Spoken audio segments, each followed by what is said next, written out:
राजीव दीक्षित जी, दम है तो राजीव दीक्षित पे वीडियो बनाकर दिखाओ, दम है तो उसकी फिलॉसफी का प्रचार करो, क्योंकि कोई यूट्यूबर हिंदुस्तान का राजीव दीक्षित पे और उनकी फिलॉसफी पे इन डेप्थ वीडियो नहीं बना रहा है। सबको डर। राजीव भाई दीक्षित को लगातार सुनता था मैं। ये तो राजीव दीक्षित की तरह बोलता है रे। राजीव दीक्षित का नाम लोगे। राजीव दीक्षित जी को किसने मारा? जिनके विरोधी भी जिनके चरित्र के बारे में स्वप्न में भी प्रश्न चिन्ह नहीं लगा सकते, ऐसा उज्जवल और धवल चरित्र राजीव भाई। राजीव दीक्षित जी आप कह सकते हैं कि वो स्वामी विवेकानंद का एक रूप थे। जिस तरह से वो भारत की संस्कृति को ले जा रहे थे, उनको रहस्यमय तरीके से मौत हो गई राजीव दीक्षित जी को, कोई जाना ही नहीं क्या हो गया। जैसे मैं आपसे यही तो कह रहा हूँ कि आज हिंदुस्तान की बहुत बड़ी जनसंख्या को क्या चाहिए? उत्साह। बहुत सारी बीमारियां हैं जिनका कोई दवाई नहीं है, और मैं इस जो एलोपैथी है इस पर भी मैं आपसे चर्चा करूंगा। मैं राजीव भाई दीक्षित को लगातार सुनता था, मैं बड़ा उनसे हर बात पर सहमत रहता था। उनकी भी हत्या हुई इसीलिए। आप लोग किस बेवकूफी में फंसे हैं? क्वालिटी ऑफ लाइफ की बात करिए, क्वालिटी ऑफ प्रोडक्ट बेवकूफी की बातें हैं। ये बहुत गंभीर बात है जो मैं कह रहा हूं। क्वालिटी ऑफ लाइफ, जीवन का मूल्य, जीवन की गुणवत्ता, जीवन में उत्तमता, इसको समझिए। क्वालिटी ऑफ लाइफ में जिंदा रहने की कोशिश करिए। क्वालिटी ऑफ प्रोडक्ट जो है वो आपको कोई दिशा देने वाला नहीं। इसलिए स्वदेशी बनिए माने प्रकृति की तरफ लौटिए, स्वदेशी बनिए माने भारतीयता की तरफ लौटिए। ये जो टूट गया है रिश्ता पिछले 500 साल में अंग्रेजों के आने के कारण, उस टूटे हुए रिश्ते को जोड़ने के लिए मैं एक पुल का काम कर रहा हूं। बस इतनी भूमिका है, इससे ज्यादा कोई भूमिका नहीं। और अगर ये भूमिका आपको समझ में आ जाए तो आपका बहुत बहुत आभार, बहुत बहुत शुक्रिया, बहुत बहुत धन्यवाद। लेकिन आज भी कमी है।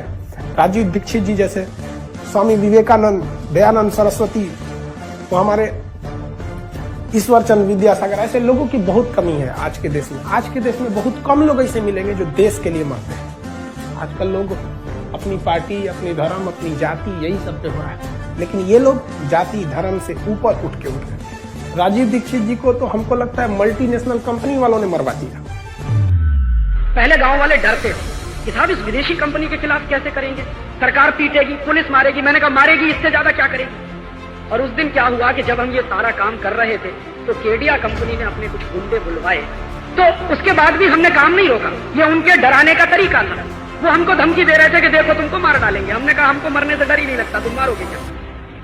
और उसके बाद नतीजा निकला कि जब गोली चली तो गांव में और ज्यादा उत्साह फैला। वो पता चला कि 10,000 की फौज अब 20,000, 25,000 की फौज में कन्वर्ट होने वाली। एक बार क्या हुआ, डिस्ट्रिक्ट मजिस्ट्रेट ने कोशिश की, अपनी जीप लेके आया, लाल बत्ती हरी बत्ती टें टें टें करते हुए। गांव में बैरिकेड लगाया हुआ था, वहां आके जीप खड़ी हो गई, आदेश देने लगा कि इसको हटाओ। गांव की बहनें निकली और एक एक लठ उठाया, मार मार के कार के शीशे तोड़ भागे सब वहां से दुम दबा के। डीएम भागा, उसके पीछे पीछे उसका अर्दली भागा। और गांव वालों ने देखा कि हमारे सामने जब डीएम भाग सकता है तो दुनिया की कोई भी ताकत नहीं। अब इसकी नाम बदल के सरदार पटेल से नरेंद्र मोदी स्टेडियम हो गया। हालांकि किसी एग्जिस्टिंग प्रधानमंत्री के द्वारा ऐसा उद्घाटन थोड़ा सा ऑकवर्ड सा लगता है। लेकिन जो धरोहर वाली चीजें हो जाती हैं उसको स्वतंत्रता सेनानियों के नाम पे रहता तो ज्यादा बेटर रहता। जैसे चंद्रशेखर आजाद के नाम पे, भगत सिंह के नाम पे हो जाता तो ज्यादा अच्छा रहता। या हमारे जो समाज सेवी हैं, राजीव दीक्षित जी हो गए, स्वामी विवेकानंद हो गए, इन लोग के नाम पर रहता। जो भी सिस्टम में बैठे उन सबको मत छेड़ो इन युवाओं को, इनसे लड़ना बड़ा मुश्किल होगा।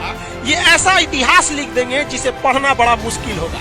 और मोदी जी याद रखिएगा, इतिहास आपके समय मत लिख दिया जाए यहाँ पर। और सबको कहते हैं भाई साहब आप ये आवाज उठाइए, क्योंकि इतिहास केवल आवाज उठाने वालों को याद रखा जाता है। जब देश गुलाम था ना, तो बड़े बड़े सिंहासन पे बैठे राजा महाराजा भी अंग्रेजों के तलवे चाटते थे। तलवे चाटने वालों को इतिहास में कोई जगह नहीं मिलता है। जगह उसी को मिलता है जो गलत के खिलाफ आवाज उठाता है।